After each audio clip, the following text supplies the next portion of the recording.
because it's not a dark thing at all.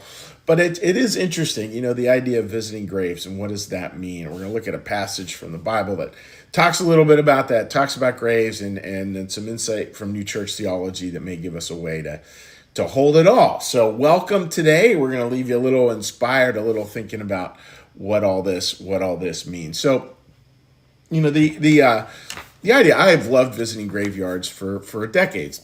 And it's fascinating because you think of these lives, and it's not just the grave itself that is oftentimes very beautiful, but it's the whole story around it. This idea that people sort of gathered around this grave and they were talking about their loved ones, the people they loved most on this earth were all around them. That's true 99.9% of the time. Truly beautiful things.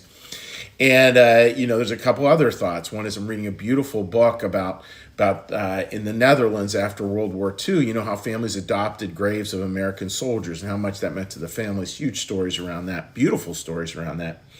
And as well, just with these stories around graves and how they symbolize resurrection.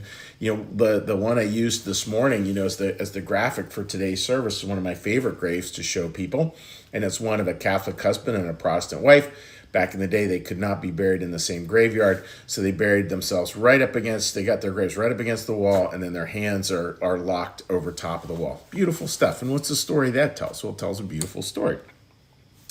So let's take a look at this, friends, and take a look at a passage here, at a passage from the Bible and a passage from New Church theology that talks about it. So in the book of Matthew, it says that after the Lord was resurrected, it says, quote, the graves opened. That idea that the graves opened. And then it goes on and it offers this commentary on it. Burial symbolizes resurrection generally, and every particular resurrection. That's why we pay the closest possible attention to burials and burial places. That's Secrets of Heaven 2916. So you think about that, friends, and just the care that goes into that. Again, this World War II book talks a lot about just the incredible care that the Dutch citizens put towards these American graves in this one particular town. And it's not just because it's this symbol of death. Like, who would really go to just see the symbolism of death? Like, whoa, no thanks, don't sign me up for that.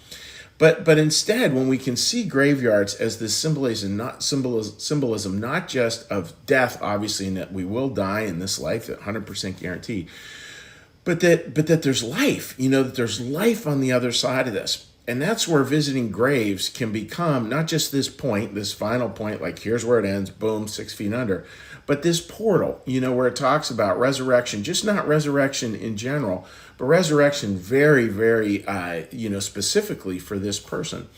And we can see that, right? Like people all the time. It's been fascinating to watch over the years. People who even struggle with formal religion, they'll talk about their loved ones, and they'll talk about their loved ones reuniting with people on the other side. I mean, I hear that all the time. And again, these aren't always people who are like weekly churchgoers. It's just there's something innate in us that knows that this is not the last step. This is not the final thing. If there is something beyond. Do we know exactly to the jot and tittle what it is? Probably not. But we definitely do have ideas. That's such a big part of the Christian New Church perspective is really trying to get a view of heaven. Because what we're supposed to do, friends, is we go to those things that have symbolism of resurrection. We allow that to build out. But then this is kind of the takeaway for the day. So we allow that to build out, allow that to expand our minds. Like, oh yeah, life goes on. Look how precious this person was. Look at all the beautiful things they were in this life. Why would God have them just wasted on this life? Like, those are all seeds for the future. And that's the beautiful piece of Christian New Church theology. Furthest we can get at any point in life is a seed for the next. There's a lot of wisdom in that. So we build it out. We start to see a resurrection. But then what we're supposed to do as well is then we're supposed to build it back in. So it's a building out and a building back in. It's supposed to be like, okay, let's take a minute and think about heaven. Let's think about resurrection. Let's think about our loved ones reuniting with other loved ones and what all that can be like. And then we build it backwards and think, okay, so what does that have to do with my life? And again, that's where we look at it. It gives us an idea of heaven, and that's really this very emotive thing. But then how do we build it back so we start to feel heaven within, and because again, it's not heaven as a place per se, even though it is a place. It's really what matters to us in this life is, can we make heaven not just a place in the future, but as a practice in the present. Not just a place in the future, but as a practice in the present.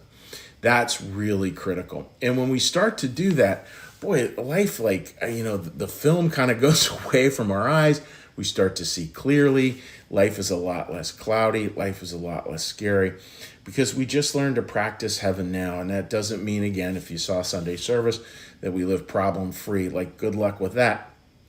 But it means the problems are held just in such a different light, and they're held so much more lightly, so much more lightly.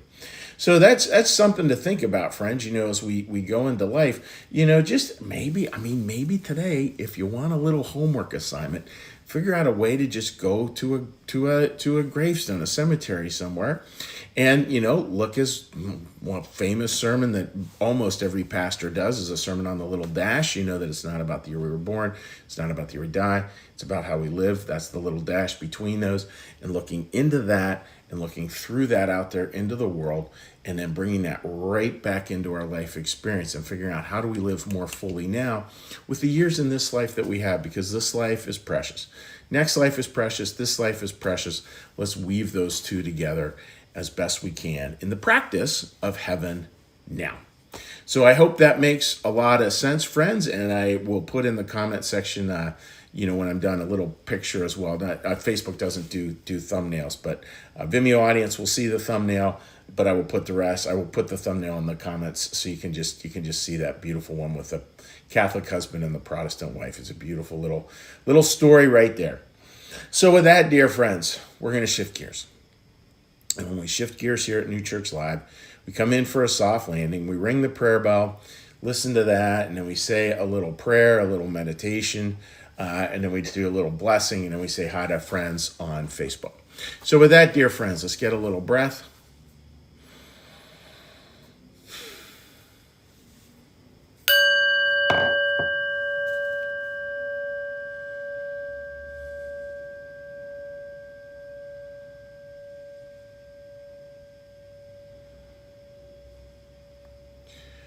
Our Father, who art in the heavens, hallowed be thy name. Thy kingdom come, thy will be done, as in heaven, so upon the earth. Give us this day our daily bread, and forgive us our debts, as we also forgive our debtors. And lead us not into temptation, but deliver us from evil. For thine is the kingdom, and the power, and the glory forever. Amen. And a meditation. Be still and know that I am God.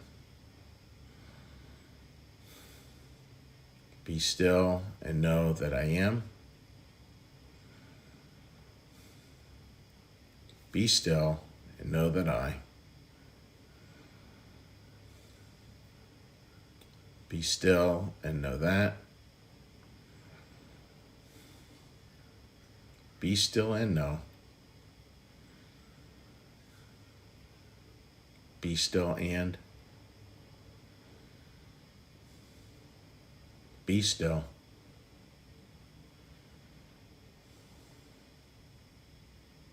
Be.